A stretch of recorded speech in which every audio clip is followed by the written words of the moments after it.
Dexter novels, upon which the international hit TV show Dexter is based.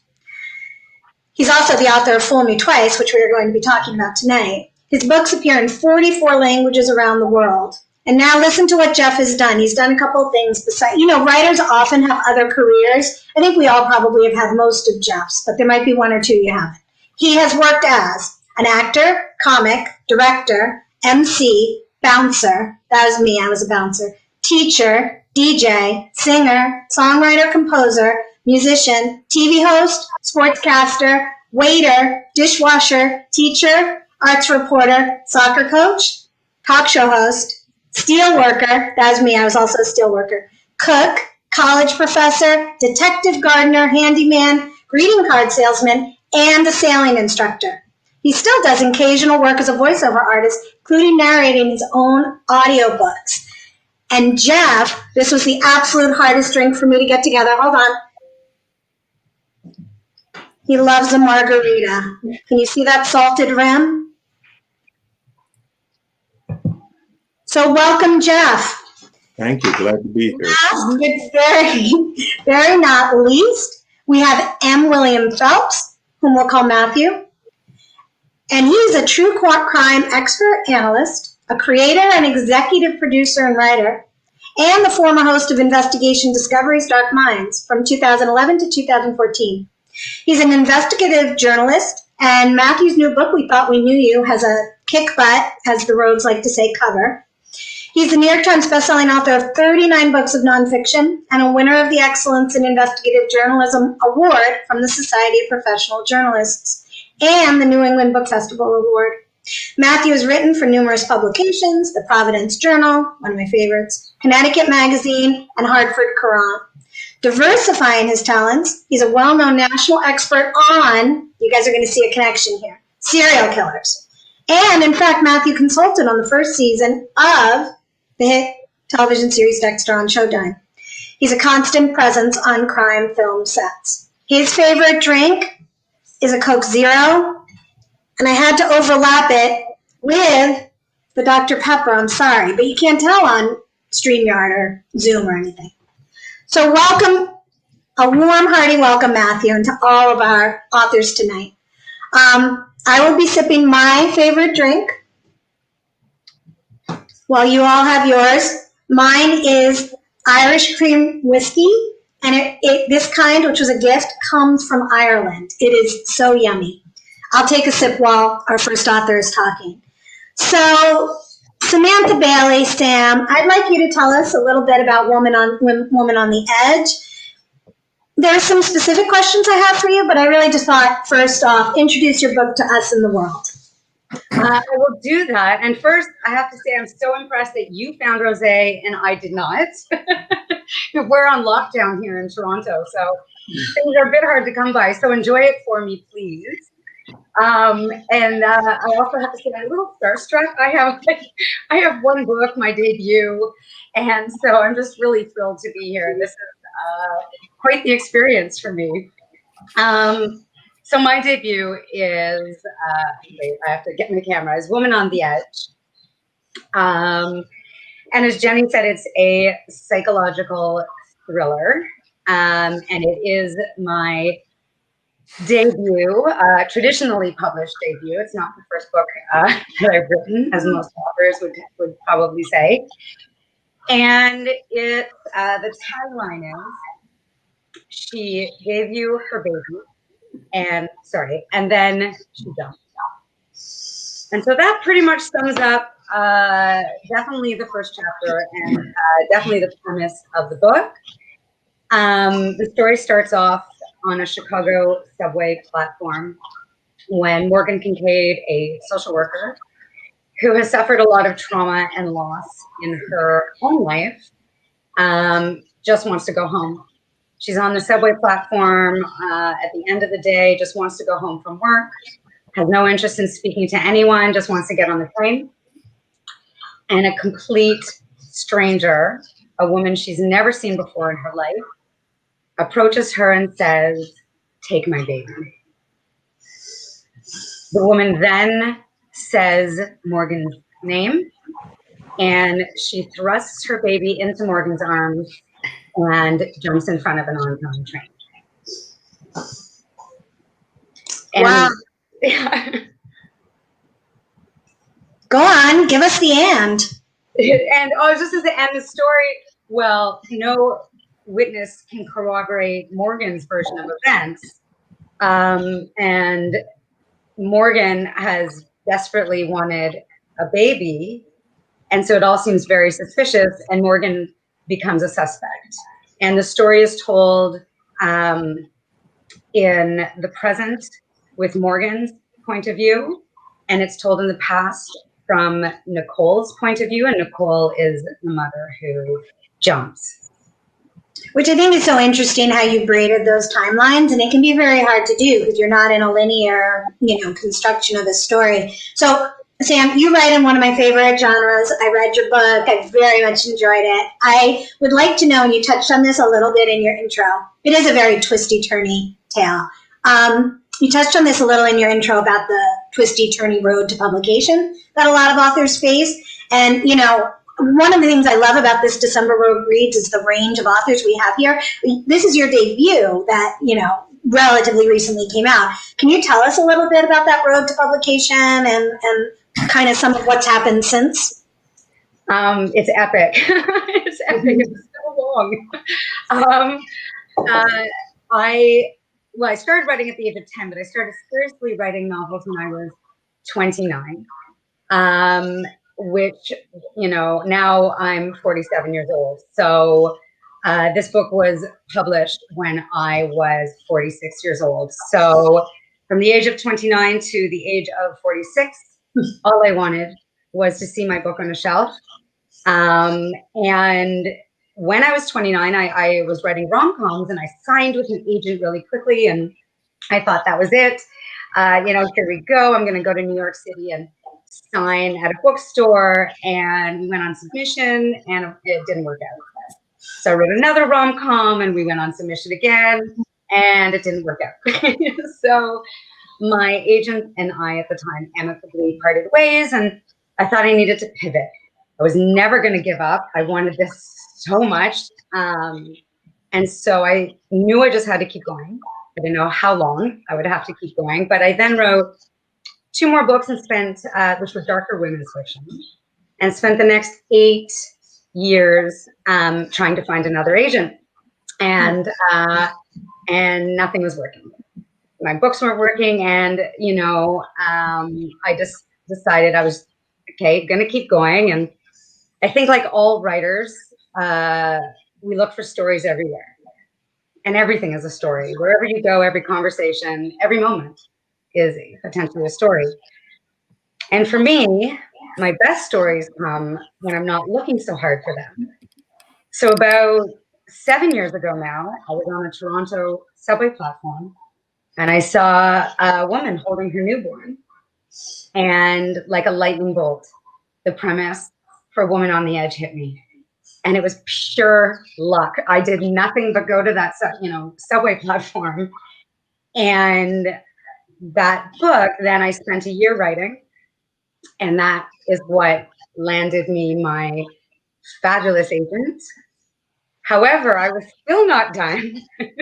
We spent 3.5 years revising the book, tearing it down and rebuilding it probably 20 times. She's a very editorial agent and was not going to let me go on submission until she knew I would get a yes. And I owe her everything. She changed my life. And so I got that yes, and then more yeses. And, to me, it's still surreal that this has happened. It's like I said, life-changing. I'm so grateful. This is everything I've ever wanted. And I love it. And I was very, very lucky because the book came out in Canada first in November 2019. And so I got that debut experience that so many of my fellow authors are not getting right now. I got the launch party, TV, radio, and all these amazing experiences. It came out in the United States on March 3rd, a week before, before the pandemic. So that hasn't been ideal, which is why these events are so amazing. But I know how lucky I am that it came out in Canada, of course, and it was, serendipity. I don't even know how that all came to be the way it did. But here I am now. Well, I mean, it's amazing. And I know we have emerging writers in the audience because I hear from them after a Rogue Reads event and I hear from them, on the road. So I hope everybody really listened to Sam's story because she's being modest, but I mean, her debut has been like, the kind of debut you dream of. And I really mean that, like better even than, a phenom book, like let's say The Help or something, because there's nowhere to go from a book that does like that. But Sam has just had this amazing, laudatory reception of her book, and she can continue. And I want to talk a little bit about that if we have time for it later in the show about, what's next and all that. But it's a wonderful, wonderful success story of somebody who clearly earned it because you worked so, so hard and you're getting the recognition. I'm really happy for you. So just tell us very, very quickly, and I feel like I anticipated that a little bit, but the story came to you with a premise. You were on that platform and it occurred to you. And it's really like weird in a kismet sort of way, because whenever I give talks, I talk about how stories are everywhere. You could be on a subway platform. You could, think of somebody getting pushed or something. So it's strange. Do you find that premises are usually what kicks off a story in your mind, or could it be anything? Could it be a character? Could it be a scene that you see, or do you feel like this premise is kind of going to be the same but different Samantha Bailey brand? I think because I knew going in with Woman on the Edge that I needed a high concept premise. And so I also have a bit of a marketing head, as well as an author head, a business head, and a writer head. So I do find that it's the premise that does hit me first, that I will get this premise and I'll have this idea. And then from there, and I think the characters might even appear at the same time. They're a little fuzzy. But then as I work out that premise, then the characters start, to come to life for me.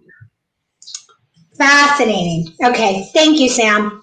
Let's turn our attention. I'm hoping like in the later part of the show we might have a little bit of an interactive thing going, but let's turn our attention to Marc Cameron, who has just, is that fake, Mark? Is that like a green screen behind you? It's the December Rogue Reads page.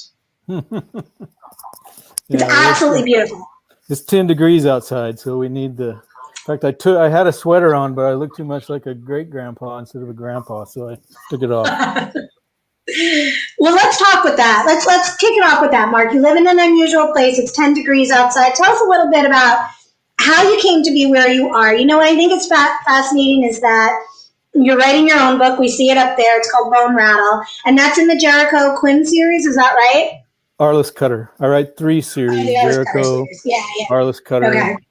And Arliss is okay. a deputy marshal in Alaska, so that's a little easier for me to write. And then for the Tom Clancy estate, I write the Winter Jack Ryans. Right. So just tell us about that. Tell us how you came to both series. I'd like to hear about what it's like writing, as a legend, but I'd also really like to hear about Bone Rattle. So give us an orientation to you and both books. Sure. I was very fortunate. I started writing Westerns under the pen name Mark Henry back when I was with the U.S. Marshal Service. And I couldn't write about, the Justice Department and crime in that regard because it would be a conflict of interest. So I started writing Westerns and then slowly moved my way over to OSI agent that rode a motorcycle and was from Alaska and kept away from the Marshal Service and the DOJ, but more of a military thriller. And that became Jericho Quinn. And so I stepped away from the Westerns. I love writing Westerns, and my vernacular actually sort of leans that way. When you sent the email saying you can read something if you want, I shy away from that because, for one, Scott Brick reads the Clancys, and he's just an incredible reader, and Tom Weiner reads the Jerichos, and so when I read, I usually read, The Bear Snores On to my grandkids or something like that. But so I was writing the Jerichos, and I'm a big proponent. It's interesting listening to Samantha's story. And I should say from the outset of this, I'm a little starstruck because this is just a really cool group of writers here. I have a tendency, of course, with the pandemic, we've all been doing a lot of Zoom events, and with Shadow of the Dragon just coming out, I did a lot of events with other writers, and so I don't have time to read everybody, and frankly, I don't read in depth the same kind of stuff that I write while I'm writing it. So I read more police procedural crime stuff when I'm writing a Clancy, and then intrigue and spy stuff when I'm writing a Cutter, because I don't want to be derivative. But before an event like this, I'll go out and buy their books, and then I listen to them on Audible while I'm doing something else. And boy, we got some really cool writers in this group. Very, very good. Samantha's was fantastic beginning. So I started writing the Jerichos, and I'm a big proponent of going to conferences. I feel like I owe all my success to mentors at conferences. I went to a Western Writers Conference in Helena, Montana, and pitched back in the early 2000s, and ended up getting a ghostwriting gig. Wrote for a writer that's passed away. They kind of tried me out, I think. Then I wrote my books, got my agent, moved on writing Jerichos. Then I went to a conference called BoucherCon in Long Beach several years ago, and I was I guess I just retired from the Marshal Service, and Mark Graney and I had become friends over the years, and he just out of the blue said, what are you writing? You want me to give you a cover blurb? And all of us here know how agonizing it is to ask another writer for a cover blurb, because we know how busy we are. And so I hesitate to ask writers. I just very rarely will ask anyone. And in fact, the only two people I've ever asked personally are Brad Thor and CJ Box, and they were both kind enough to give me blurbs. So I owe them a lot as well. So anyway, Mark got my Jericho that I was writing, and I sent it to him, and he's a very good spy, because he didn't tell me a word that he was thinking of stepping away from the Clancy. He had written 7 of the Jack Ryan novels for the Clancy estate with Putnam, and he didn't tell me he was thinking of stepping away. He didn't tell me he was helping the editor look for someone. And my wife and I were in Florida on the beach, sort of in between research for the first Arliss Cutter book that eventually became Open Carry. And my agent called and said, they want you to do the next Tom Clancy, Jack Ryan. And in fact, my wife has a photograph of it. I look like I'm having an aneurysm. She must have thought somebody died and wanted to memorialize it on film. I don't know what was going through her mind. But there's actually 2 photos, one of me looking like I've been shot, and another one of me laying on the ground on the beach. So I obviously demurred. I think anybody that was offered something like that, especially as big a Clancy fan as I am, it was just extremely daunting. But I am a Clancy fan, and I've been a Clancy fan since I was a rookie police officer in Texas, and The Hunt for Red October came out, and I started reading them. And they sort of, I can remember points in my career over the years where I was in my career when Sum of All Fears came out, or when Rainbow Six came out, or Without Remorse came out, or whatnot. So I felt like I was pretty versed in the characters. But my wife and I, winter, because we live here in this wonderful state of Alaska, we've been here 21 years now and raised our children here.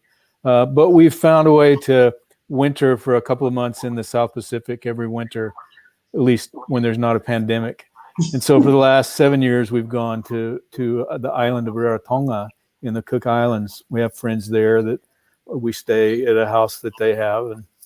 And so my wife and I just put ourselves through a Clancy university and reread everything. I would read one. I was writing the first one, Power and Empire, and I'd write since I was an unknown quantity to Putnam, they wanted chapters as I wrote them, which is not the way I write. I may write 15 chapters before I get to chapter 1 and move it around, so that was an interesting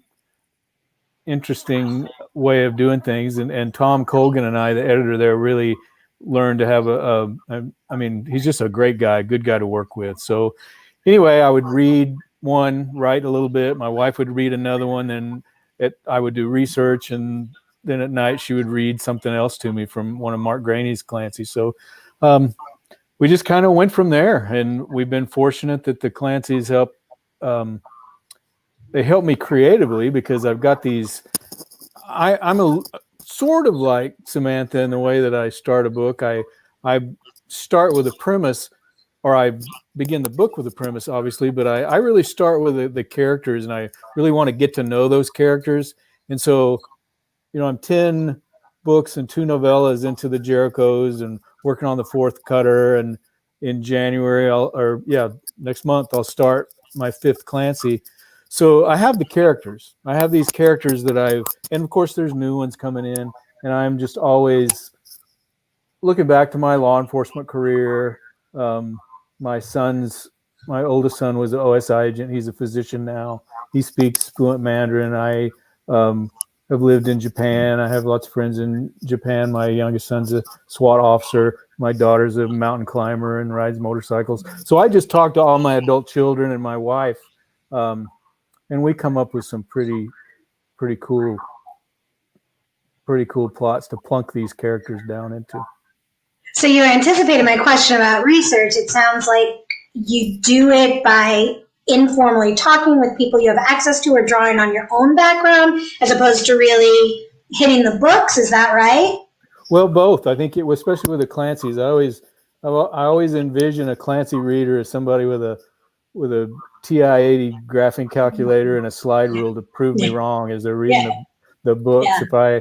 If I went to, in fact, there's so much with research that's the unknown unknowns. We research the questions we have, the known unknowns, and sort of run those down. But I was fortunate. I have a really good friend who just retired from the Secret Service. We'd worked together up here in Alaska, and so he was working still with the service, and he was in DC. And so I'd gone down there to visit him, and he was showing me around Secret Service headquarters for one of the earlier Clancy books. I can't remember which one, Oath of Office, I think. And I said, man, I want to set something at the Air Force Academy, and I need to talk to a rocket scientist, aeronautical or astronautical engineer. And he goes, hey, I'm sponsoring a aeronautical engineer from the academy right now, or the Naval Academy, I mean. And so we went to Annapolis and learned a lot of stuff that I never did even know to research. So I tried to get out, this year, especially with Shadow of the Dragon, I had tours set up with Icebreaker, with the Coast Guard. I had tours out. I had tours on submarines set up. I had tours on offshore oil rigs. All that evaporated. But luckily, I've been on a submarine, not the kind I wrote about, so I was able to rely on some of my good friends on Twitter and Facebook and readers that have kept in touch with me. And then much of the character part of the research, as a deputy marshal, we always talk about being manhunters, but part of the time we're transporters. We move prisoners, especially in Texas. We were moving prisoners from point A to point B, and I was assigned to the Eastern District of Texas up along the Oklahoma border, and we kept many of our prisoners up near Oklahoma City. And so we had these humongously long prisoner trips that were often me and my partner and some bank robber in the back of a caged sedan for hours. And so I was writing then, I wasn't being published, but I would just quiz them. And they knew that I was taking notes and, talk about their backgrounds and get them talking and shut up. And, they're bored. And so I've got notebook. In fact, my kids call them the books of all books. I have a whole series of little Moleskine notepads that are from my days in the Marshal Service. More books than could ever be written, I guess. Thank Oh, you, yeah. Mark. That is fascinating. And thank you for your service as a marshal. Thank you. So let's move on to Jeff Lindsay. We're going to talk about Fool Me Twice. Jeff, I'm sure, is going to come up on the screen. There you are, Jeff. But I would also like to talk, and probably everybody does this, give us an orientation to Fool Me Twice, because I'd love to hear about the book. And then I think we all would like to know, how do we get a really cool serial killer like Dexter into our lives? No, I'm kidding. How did Dexter come to you? Let's start with Fool Me Twice. Give us an orientation to your new one, and then we'll talk about the biggie. Yeah, I've been doing sort of a Zoom tour for the book. And I've been starting out by saying, I hope my quarantine beer doesn't scare anybody, but then I saw Mark, so I'm not going to say it tonight. You're in good company. Yeah. Do you wax, Mark? Little man secrets there. That's all, We'll do beards and mustaches. Don't worry, but all of us will weigh in, especially Sam and Matthew. Okay. Yeah, so Fool Me Twice is the second book in a brand new series with the protagonist is named Riley Wolf, and he is quite simply the world's greatest thief. He's been so successful, he's not really in it for the money, he's in it for the challenge now. It comes from his background, which is basically people telling him you can't. No, you can't. And the two things that did was for him to start doing things because people said they were impossible. And the other thing was that the people who kept telling him, no, you can't, were rich people. So he has a real grudge against the 0.1%, people who are born into money and feel entitled and empowered and yada, yada. And he's not a cold killer like Dexter, but he doesn't mind killing if it, helps the job, and especially if it's somebody in the 0.1%. It's funny, with the first couple of Dexter books, I became very conscious of the importance of a body count, which is a little bit cold, I think, if you're considering what you're talking about. But it was forcibly brought to my attention that readers expect a body count. So I'm going like, oh, and why is that? And with Dexter, it was like, well, you did know that your character is a killer, right? And that's what he does. So people want to see that. You have to do it now and then.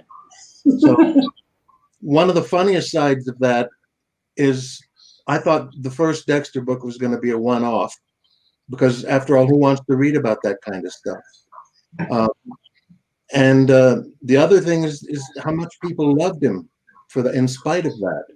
Yeah. So it became a kind of a lifelong puzzle, I guess. Why do people want to see that? Why did they fall in love with it? When I was at the marketing meeting for the first book before any of the Manifest Flying Brouhaha started, a couple of the Yentas in marketing took me aside, and one of them grabbed my arm in a really painful grip and said, I know I shouldn't say, but I have such a crush on Dexter. And it was like that ever since. So Riley Wolf is not quite that way, but every now and then, someone has just got to go. They're in the way. So for the second book here, Fool Me Twice, I love the title because I was totally stuck. I'm not good with titles. I couldn't come up with anything. And I was teaching a seminar at the time.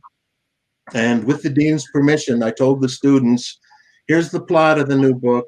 Anyone who comes up with a usable title, you get a free copy of the book. And I told them, submit it to me at my email, yada, yada, yada. And after I gave the instructions, the smart-ass kid sitting next to me the whole time leaned over and said, Fool Me Twice. And I'm like, okay, contest over. But I couldn't tell it to the other kids because, they had to go through with it. So in this one, if anyone insists, by the way, I will read. But the basic plot is that he's kidnapped by one of the most ruthless and dangerous men in the world and told to steal something impossible.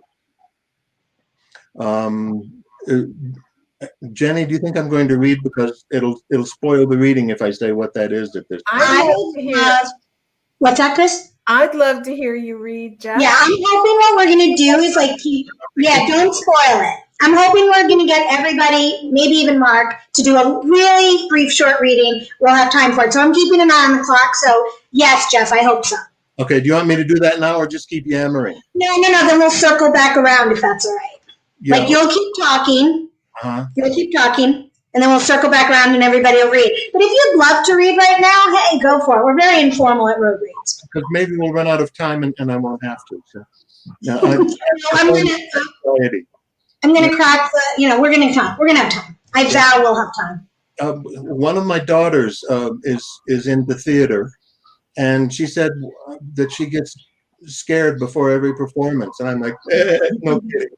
Because I've been doing it since I was 6 years old, and I start getting anxiety every time before you go on or before you read. So maybe that helps the voice. Maybe that helps the acting and gives it energy. No, it doesn't. No. Honestly, it helps people selling antacids, and that's about it.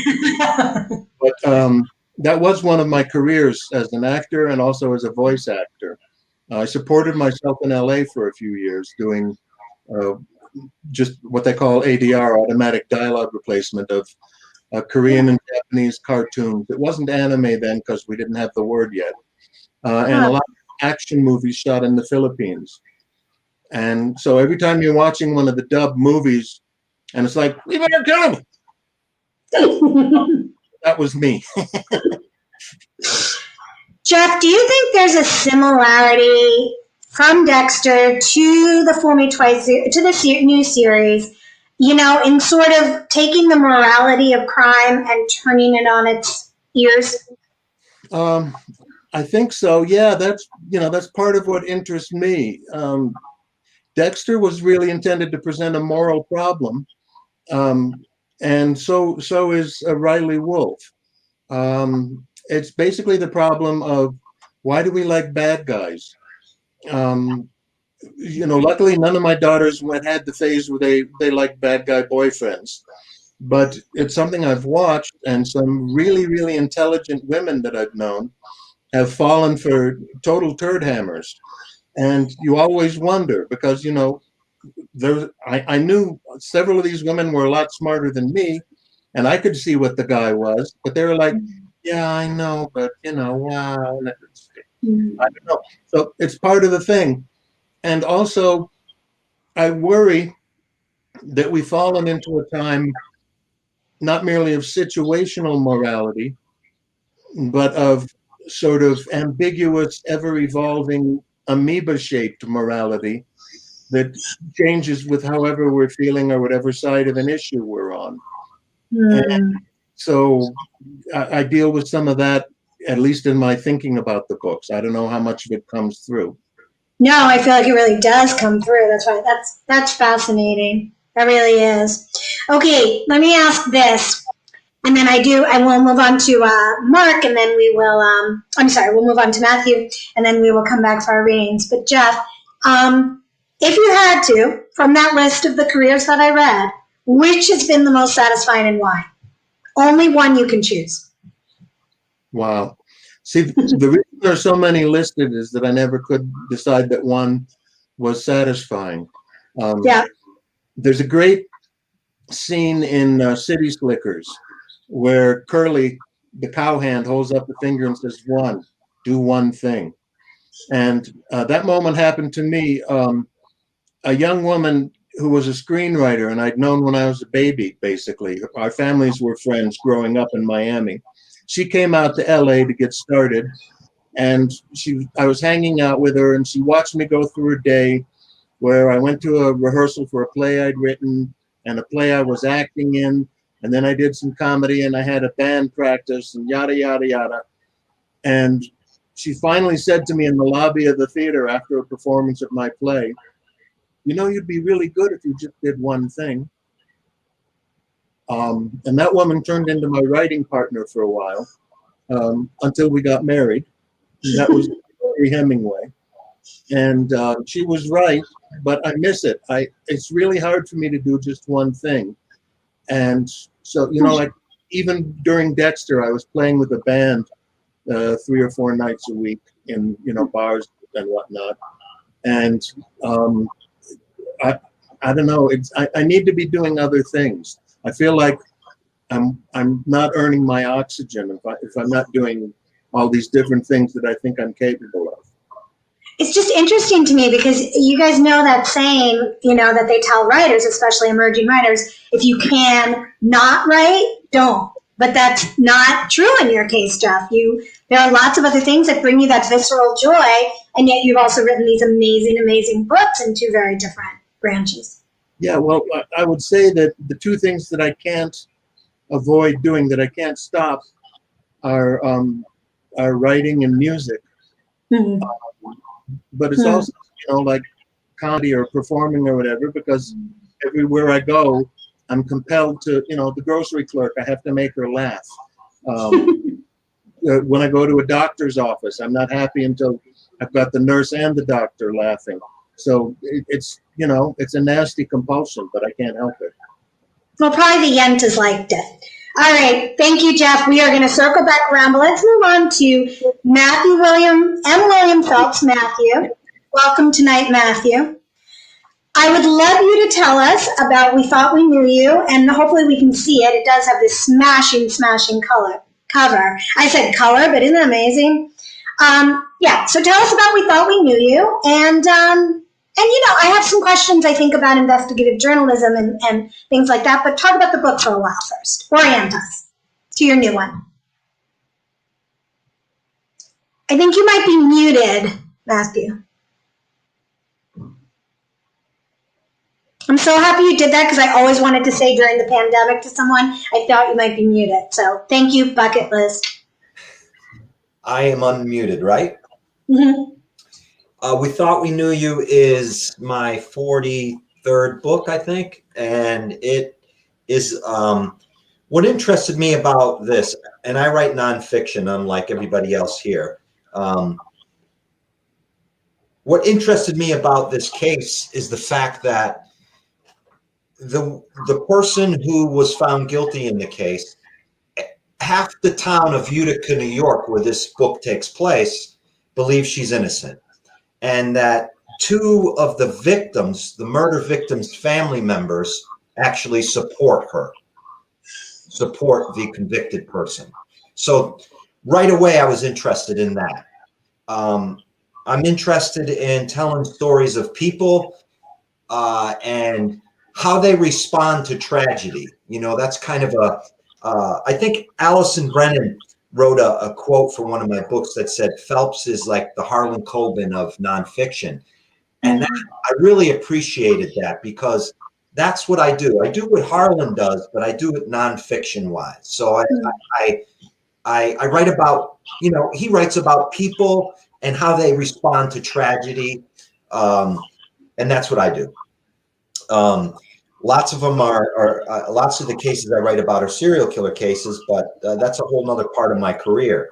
In this case, you have a 22-year-old woman who is beautiful, smart, intelligent, etc., who finds herself on trial for killing her boss, a chiropractor in Utica, New York, with poison.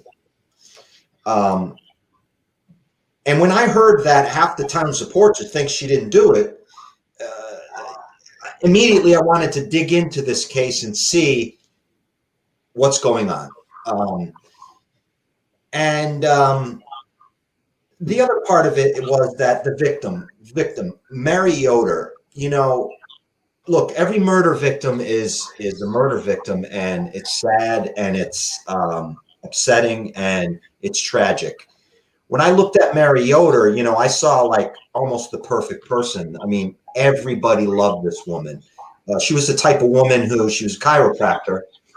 The Amish couldn't come into town because it was too busy in their buggies. It was dangerous. So Mary would actually go out to the Amish farms and do chiropractic work out there in exchange for produce and pies, because they couldn't really afford it and they didn't have insurance. So, you know, and she was just a beautiful, loving, caring soul. Not a bad thing about this woman. And she winds up dead. And I want to know who did it. I want to know why they did it. And both of those questions I answer pretty emphatically in this book. So that's the basic premise of it. So you're an investigative journalist. That's your background. Tell us how you do put definitive answers into, because I think one of the things that's interesting in thrillers is that a lot of times, I know I personally, and I think a lot of other authors are writing because that definitiveness can be lacking in the real world. Tell us what it's like as an investigative journalist. Well, you can see in back of me here, there's a board here. That board is for the first season of my podcast that was released on iHeartRadio in September, Paper Ghost. Send everybody the link to that, please, Matthew. Yeah.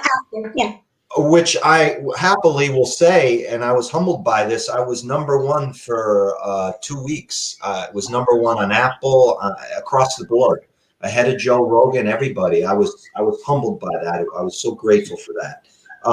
So that's a 12-year investigation there that I did on 5 missing girls in the town where I grew up, not far from where I am now.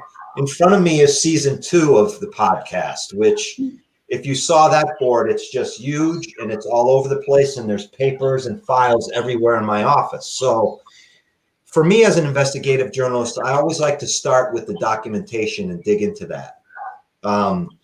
And then I start interviewing people, and I begin to just develop a sense of who's lying, who's not lying, who is misinformed, who is informed. And I just start digging through the case and start to try to find information that hasn't been revealed before, that was always there. It's just needed someone to find it. So investigative journalism is, it's a lot of hard work. It's a lot of boots on the ground, knocking on doors, making phone calls, asking questions people don't want asked, getting doors slammed in your face, getting chased, getting sweared at, the whole thing. So it's just something I've always done over the past 20 years of my writing career. And I mean, I was a writer, kind of a journalist when I met this guy in 1996. His name is William Acosta, and he worked for the CIA, the FBI. He worked for everybody, the CID, Customs. And this guy they call him the equalizer. He's an expert investigator, and he just kind of a rogue guy who did work for everybody. I met him, I started writing about him, and we became friends. And I like to say that when I met him, I was a journalist. When I left him a couple of years later, I was definitely an investigative journalist. He taught me everything that I know about how to find out what people don't want you to find out. Interesting. So a mentor.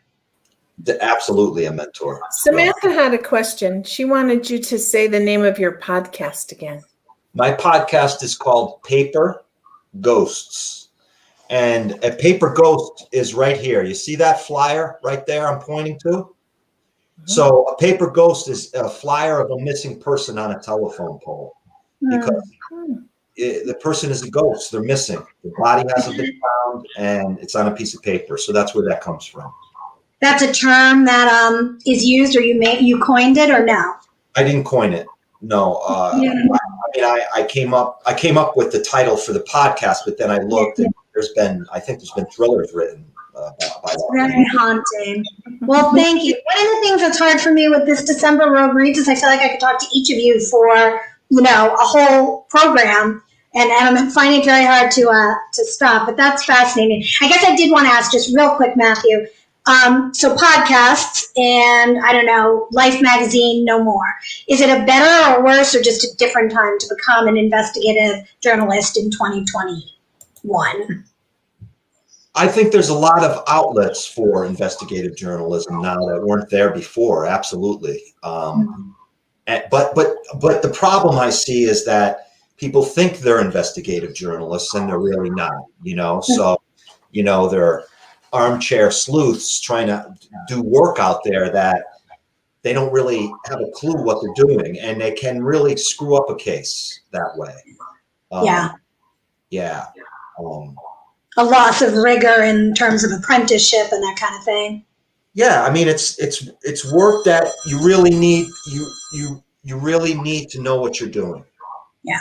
You need to develop sources. I have sources in law enforcement all over the country. I have sources, and you really need to develop relationships, a rapport, a trust with these people, in order to get information, I mean, the podcast, like I said, I've been investigating those cases 12 years, but really it's over the past 2 years that I was able to blow the cases open because, I developed, over 10 years, I developed a really trustworthy source who could get me exclusive information that nobody had ever known about. So that became very important. Yeah. Yeah. Well, it's fascinating. Thank you, everybody, for giving such fantastic orientations and letting us delve into your lives a bit. I really would love you each. It doesn't have to be long. You don't have to, do the mouth exercises or anything. Just any short, like Jeff is doing. Jeff, there's a great Netflix series on about the August Wilson monologue contest. I thought of that because of you. I also thought of a Liam Neeson movie I'm recommending to everybody. The critics don't like it, but I gave it 5 stars on Vudu. It's called Honest Thief.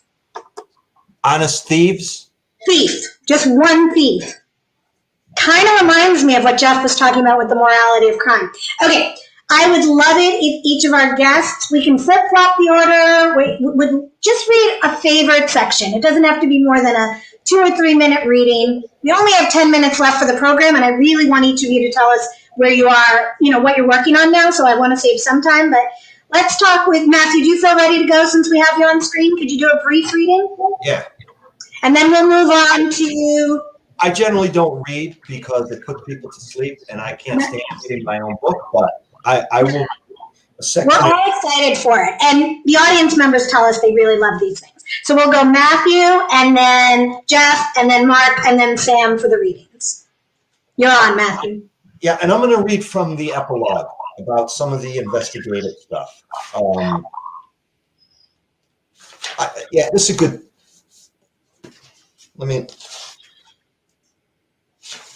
I want to find this part.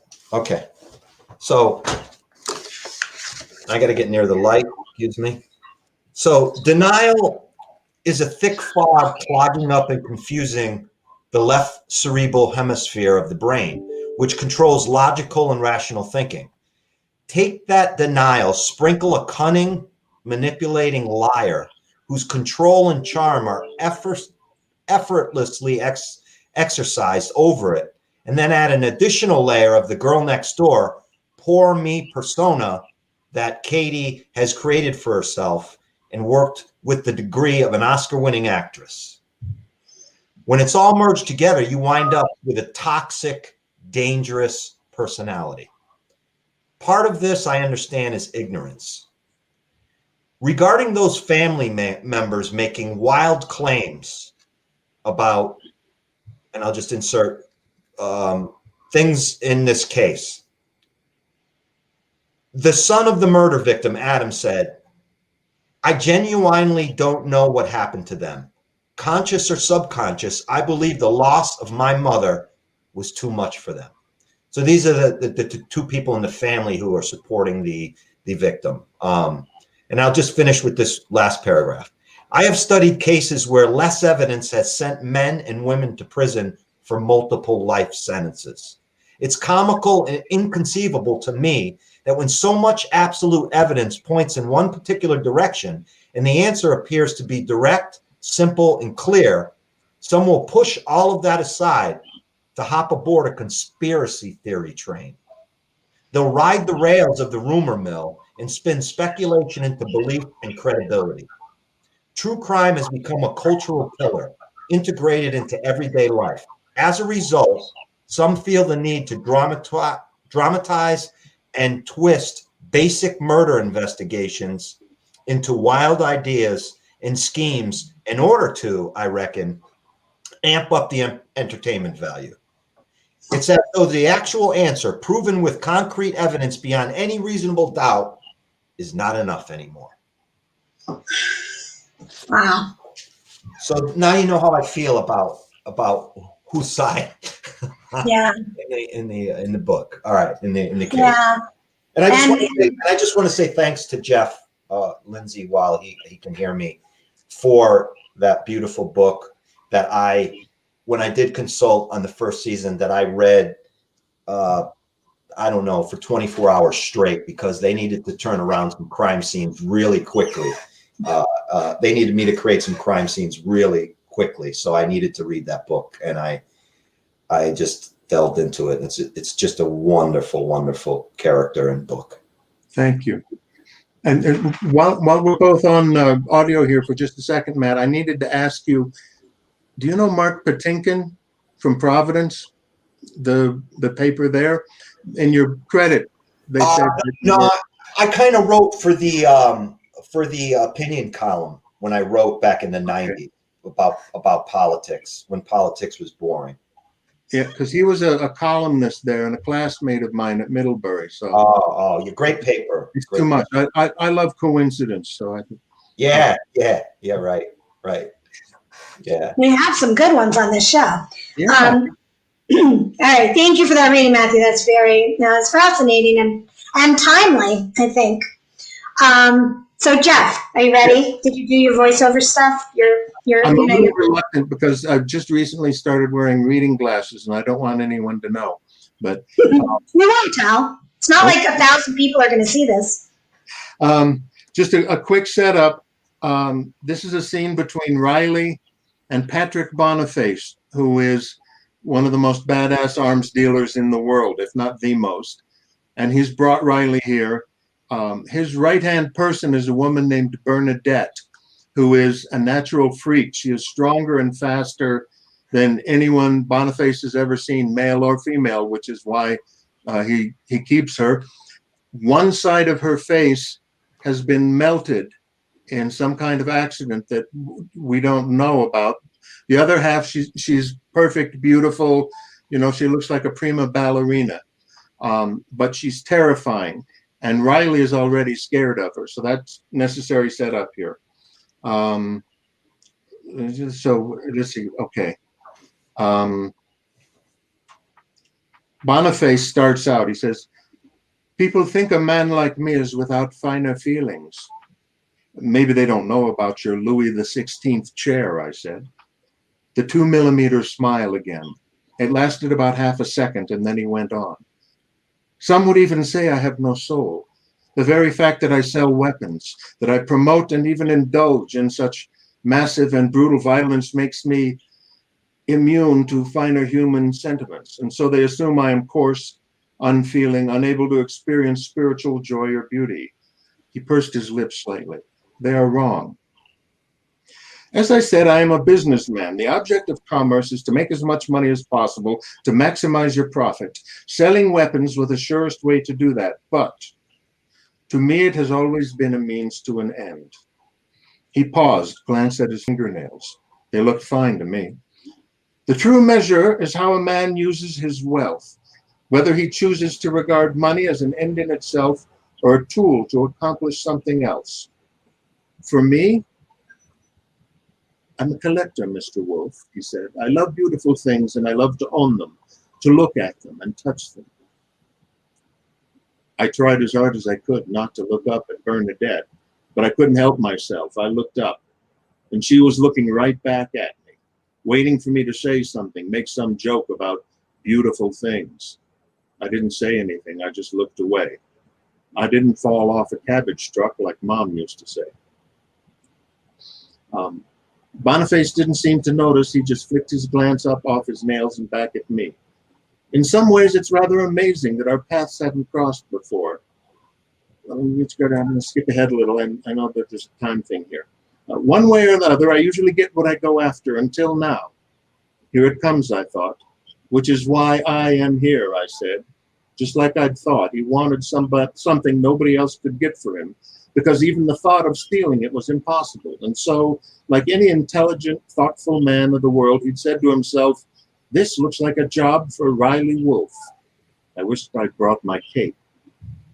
Exactly so, he said. One of the keys to my success is that I know my limits. When I fail to recognize one, Bernadette is quite adept at pointing them out to me. I've conceived a passion for something of unearthly beauty. Perhaps my acquisition of this treasure will make people know that I do have a soul. If not, that doesn't matter. What matters is that I must have it, and you are the only man on earth who can get it for me. You're probably right, I said. I mean, not cocky or anything, it's just a fact. I do stuff that everybody else thinks is impossible. What is it? I understand that you are well-versed in the art world. Yep, I said. You have to know what something is if you're going to take it. And I love beautiful things too. Exactly. And I hope you'll appreciate this work. I assume you're familiar with the works of Raphael. I just nodded. Of course I know Raphael. Who doesn't? Some ways I thought he was better than either Leonardo or Michelangelo. They just had better publicists. Boniface nodded. Then you will know the Liberation of St. Peter. I nodded again. It was a fresco. A truly awesome fresco. One of the best ever. I wondered why he mentioned it, though. Was it related somehow to the thing he wanted me to steal? He didn't say anything, just kept looking at me like he expected me to say something smart. Like what? I mean, I could tell him all about Raphael or frescoes or hold on just one fucking minute. Was he trying to tell me that, I mean, it was totally not possible, but that was what we had started with, and it would certainly fit that description if, I mean, it wasn't even impossible, it was unthinkable, but was he really suggesting that, stop the clock, Swim, I said, is that it? You want me to steal a fucking fresco? I want you to steal the fucking fresco, he said. I want you to steal Raphael's Liberation of St. Peter and bring it to me. You do understand what a fresco is? I mean, it's a painting that is literally part of a fucking wall, like painted right into the fucking wall. You don't need to steal the entire wall, Mr. Wolf. Just the fresco.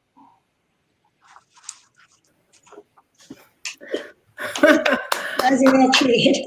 I have to laugh. I'm going to show a comment here that came across on Facebook. Linda Bond said, your glasses make me think of Santa Claus. And as it came across, you're using the F-bomb. Tell her I know where she lives and I'm coming to get her for that. That was a real treat. Thank you, both of you, for your reading so far, Matthew and Jeff. Mark, can we go on to you? Linda had a comment for Matthew also, and I thought I should show it. Your epilogue comment is so applicable to a part of our population. So true. There was a real timeliness, yeah, in that. I'm glad you read from the end, Matthew, because it put a lens on the whole thing. Okay, so Mark, I feel bad. I really have a people-pleasing streak, and I feel like I've asked you to do something that is hard for you, but, maybe you'll be really glad you did it, and then you'll be grateful to me, and I'll have pleased you. No, that's fine. I'm not mad. I just don't normally read because I think, by the time a book comes out of mine, I'm 3 books down the road, so it's kind of it's hard to go back. But what I will do is I'll read a quick one. One of my favorite characters is the teacher in Alaska Bush and Stone Cross. And out of 21 books, Stone Cross has the most of me in it because some of these Bush teachers and these native indigenous folks that I've been fortunate enough to work with. So this is from the Arliss Cutter book, the second Cutter book, Stone Cross. Bertie Pingyok's chin tattoo sewed her to her past. In her great-grandmother's time, the indigo lines would have been accomplished with a bone needle and a length of sinew from a bowhead whale. Back then, the ink would have been made from urine mixed with the soot of a seal oil lamp. Things were different for Bertie. Bone was too porous to sterilize, and autoclaves turned sinew into mush. Seal oil lamps had given way to electricity, and urine, well, there were probably better antiseptics out there. Modern methods called for a stainless steel needle through the skin, pulling a length of sterile floss dipped in commercial tattoo ink. Telltale dots in the lines beneath Bertie's bottom lip said her marks were skin-stitched, Tavlagun, in her maternal grandmother's native Inupiaq. Bertie's chin tattoo was comprised of 3 pencil-thin lines that ran from the base of her lower lip to the tip of her chin. Parallel, they were spaced a 1/4 inch apart, the width of a nail on the tattooist's little finger. The center line was slightly wider than the outer 2. It was applied with a technique called hand poking, which was just what the name implied. Bertie preferred the skin stitch, but that was just her.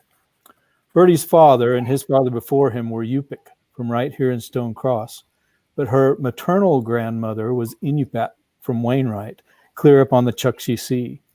The whites called them Eskimos. In some parts of the world, the term was offensive, but here in Alaska, they used the term themselves.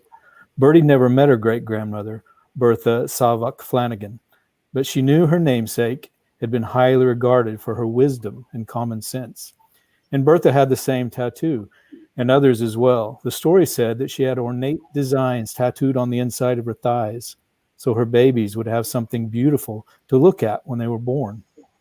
She was a fine woman to emulate, Bertie's mother said. There weren't many tattoos today, not traditional ones anyway, and not given in the traditional way. They were common in the old times, before the 1890s when missionaries came to Alaska. The Moravians who arrived in Bethel translated the Bible into Yupik, but virtually all the other religions forbade the speaking of native languages altogether. They banned traditional dancing and drumming, and instead of the old stories, they preached the Bible, especially Leviticus 19:28. By 1910, almost every indigenous person from Point Barrow to the tip of the Aleutians had been Christianized. The old ways shriveled with each successive generation until they were good and dead. Great-grandmothers had tattoos. Grandmothers had rosaries. Oh, gosh. Ah, so timely. My gosh, for in a lot of these readings, just very like shining the lens. Thank you, Mark. And Linda, I see, says it's a beautiful reading. Thank you. Definitely Thank beautiful. you. So, Sam, I don't know. I'm dying to know. Are you going to put us on that subway platform? Are you going to read another part? Well, first, that was so wonderful to listen to when you hear other authors read their own work. Anyway, that was beautiful. I'm going to read the first chapter because any more than that, and I'm going to give too much away. So, and the first chapter is quite short. So I am going to put you right on the subway platform. Okay. Chapter 1, Morgan, Monday, August 7th. Take my baby. I flinch at the brittle, scratchy voice. I'm standing on the subway platform as I do every day after work, waiting for the train to come. I used to try to smile at people, but I'm warier now. Ever since my husband Ryan died, no one knows how to act around me, and I don't know how to act around them. I usually keep to myself, head down, which is why the voice surprises me. I look up. I thought the woman was talking to a friend, but she's not. She's disheveled, wearing faded black yoga pants and a stained white t-shirt. She's alone, and she's talking to me. She clutches a sleeping baby to her chest with one arm. She knows she has my attention now. She presses up against me, and my purse bangs into my side. Then she digs sharp nails into my bare wrist. Please, take my baby. Icy fingers of fear run up my back, despite the sweltering heat inside Grand State Station. The woman is on edge, and so am I, literally at least. I always stand on the edge of the platform so I can be first on the train. One hard push is all it would take for me to fall onto the tracks. As bleak as the last 18 months have been, no matter how ostracized I've become after Ryan's suicide, I've made a new life for myself. I don't want it to end here. I gently extract my arm from her tight grip. Sorry, could you? She steps even closer to me, so close that I'm on the blue strip. Her eyes are wild, lips so bloody and raw like she's been chewing on them. She clearly needs help. I pull my long black hair around my face, lower my gaze to the gray speckled tiles, and say, "We should step back a bit. Here." I put a hand out to guide her away from the edge, but she won't move. She's making me so nervous. As a social worker, I recognize the signs of distress, signs I should have noticed in Ryan. If I hadn't been the loyal, obtuse, willfully blind wife I never thought I'd become, my husband might have turned himself in and gotten help before it was too late. He might have realized that even though he'd be found guilty of embezzlement, there were worse things to lose, like life itself. If I'd noticed anything ahead of time, I might not be paying for the crimes I didn't know he'd committed until he was dead. I might even be a mother myself now, like this woman in front of me. She looks awful. Clumps of matted dark curls stick out haphazardly from her scalp, as though her hair has been hacked with a chainsaw. I look away quickly. "I've been watching you," she says to me in a strangled voice. She squeezes the sleeping baby so tightly, too tightly, and I fear for the safety of the child. The woman's eyes, ringed with such dark circles it's like she's been punched, flick back and forth. "Are you looking for someone? Is someone supposed to meet you here?" Then I curse myself for getting involved, when I should just give her my boss Kate's number at Haven House, the women's shelter I work for. I'm not the lead counselor and head advocate at the shelter anymore. I've been demoted to office manager. I wish I'd never met Ryan. I wish I'd never fallen for his crooked smile and self-deprecating humor. And I have no recourse. I still have a job. I did nothing wrong. Yet I lost so much, including everyone's faith in me, my faith in myself. She is not my client to counsel. Who am I to counsel anyone? Her haunted eyes land back on me, and on her gaunt face is a look of pure terror. Keep her safe. The baby is fast asleep. Her tiny nose and mouth pressed too closely to her mother's chest. She's unaware of her mother's suffering. I feel myself unwittingly absorbing this woman's pain, even though I have enough of my own to contend with. I'm about to give her the shelter phone number when she speaks again. "I've been watching you for a long time. You seem like a nice woman, kind, smart. Please, Morgan." My head jolts back in shock. Did she just say my name? It's impossible. I've never seen her before in my life. The woman kisses her baby's tufts of hair, then stares at me again with those piercing blue eyes. "I know what you want. Don't let anyone hurt her. Love her for me, Morgan." "I know what you want? How can you possibly know anything about me?" I say, but my voice is drowned out by an announcement to stay back from the platform's edge. The woman's cracked lips move again, but I can't hear her over the wind roaring through the tunnel. I'm truly panicked now. Something about all of this just isn't right. I feel it in my gut. I need to get away from this woman. People surround us, but they don't seem to notice that something strange is going on here. They are commuters in their own world, as I was just a few minutes ago. The woman's eyes sweep the platform once again. Then her arms reach out. She launches her baby toward me. My hands catch the infant by instinct. I look down at the child in my arms and I tear up. The yellow blanket she's wrapped in is so soft against my skin, the baby's face serene and content. When I look back up at her mother a second later, the train is shrieking into the station. And that's when she jumps.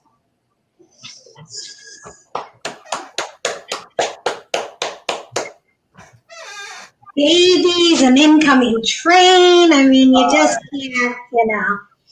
It's very filmic too, Sam. I hope we get to see it someday.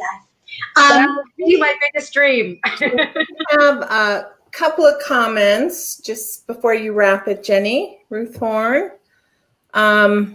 Everyone is really great. And for Mark, you have some great one-liners.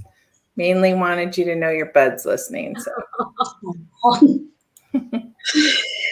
I agree, Ruth. I think it has been just a phenomenal show. And like I said, we could really go for 4 hours, but then, you know, there's such a thing as Zoom or StreamYard fatigue. So this is what I want to do to wrap it up with Mark and Sam and Matthew and Jeff. I would love each of you. We'll go in alphabetical order again. So Sam, Mark, and then so good cognitively, Jeff and then Matthew.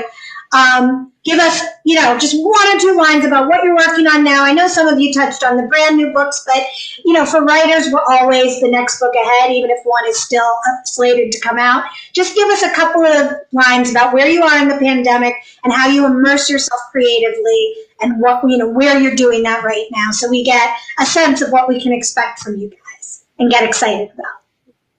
Alphabetically, you said yes? Yeah, let's go with Sam. I just finished the draft of my second novel, my second thriller. Yeah, thank you.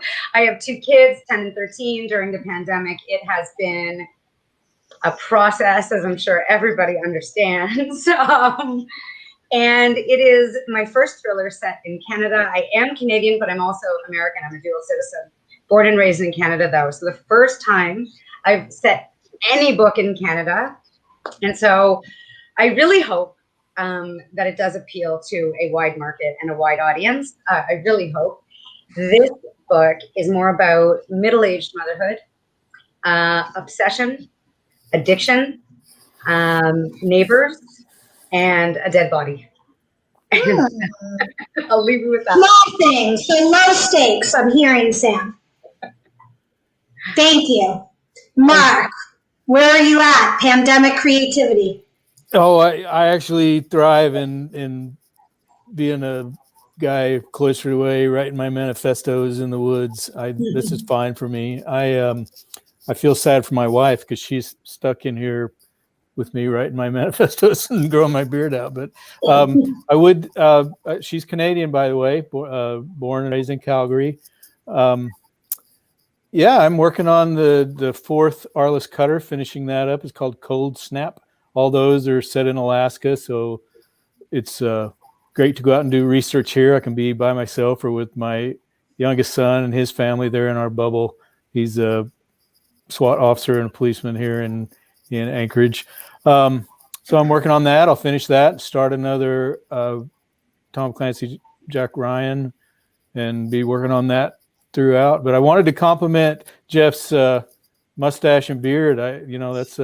That's not very many times that mall Santas are having a really rough time during this pandemic, and he says that's his pandemic beard. This is just my face, so it is the way it is. Your Alaska beard.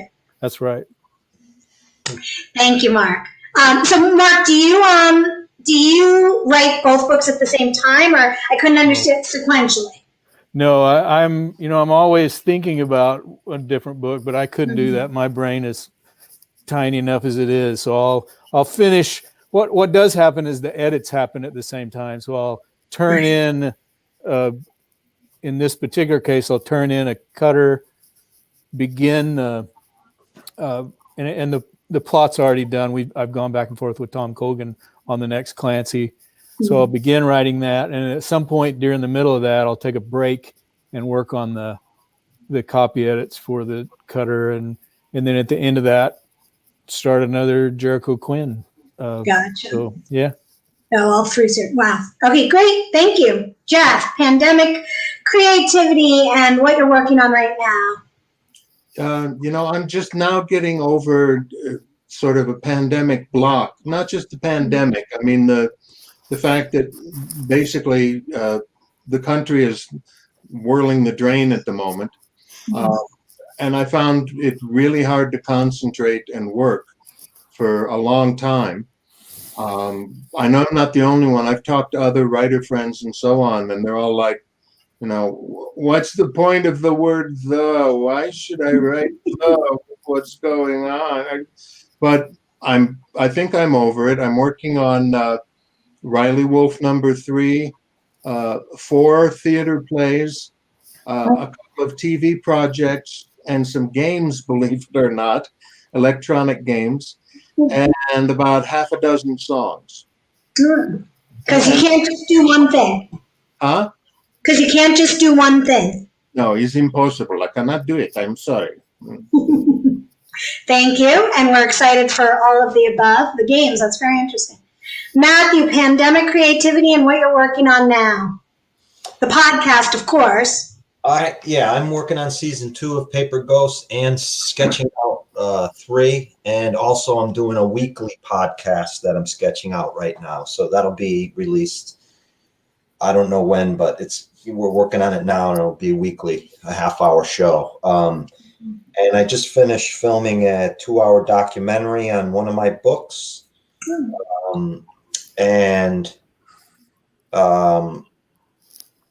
I'm doing the copy edits now for a book. I'm writing the book for Deborah Newell, who is the woman in Dirty John. She's the victim in Dirty John. So I'm writing her story for her side of it all. And That's interesting. yeah, and I have a couple other TV projects that I'm executive producing. One of which I'm in, one of which I'm not. But my life is podcasting now after, the first season was a hit. You got to keep that going. All of us know here you kind of gravitate towards what's working the best. Well, yeah. What's the name of the documentary, though, that's based on? Which book is it based on? What's the name? The documentary is called Happy Face Killer, Notorious Happy Face Killer. It's going to be on Oxygen next year, and it's based on my book, Dangerous Ground. And I interviewed Happy Face for about 9 years, and it talks about how I got involved with trying to identify one of his Jane Does, and also how he kind of broke me, how those interviews over that long a period kind of broke me. So it's a personal documentary, yeah. Like when you look into the abyss looks into you kind of way? That's it. Or when you and as a forensic psychologist said, Matthew, when a serial killer, when the devil knocks at your door and you invite him in, you better be ready to dine with him, because if not, he's going to get inside your head, Yeah, yeah. And he got inside my head. So, wow. Yeah. Well, there's a lot of evil out there, as we've touched on, and as thrillers certainly touched on, but I feel like tonight was the antithesis of that. Just so much warmth and so much community. And, I am honored to have gotten to talk to all of you and be part of this conversation. Thank you, Chris, for your expert technology. You made even this technological dunce feel like, yeah, I can do it. You'll tell me later all the mistakes I made. But no, I'm the one who made mistakes this time. It was a brand new platform, but it's okay. It's streaming. You shouldn't say it to me, because I was like, Chris did that perfectly. It was fabulous. Absolutely. I enjoyed it so much. Thank you all. Thank you so much. Thank you. For inviting me. I greatly appreciate it. Everybody watching, please check out Samantha Bailey's and M. William Phelps's and Marc Cameron's and Jeff Lindsay's multiple series and latest books, and look for their books to come. You could not find a better 4 reads and coming reads for the holiday break that we have upon us. So happy holidays and happy New Year, everyone. Yeah. Thank you so much, everybody. Take care. Thank you. Thank you. Stay safe. Stay healthy. Stay. Yeah.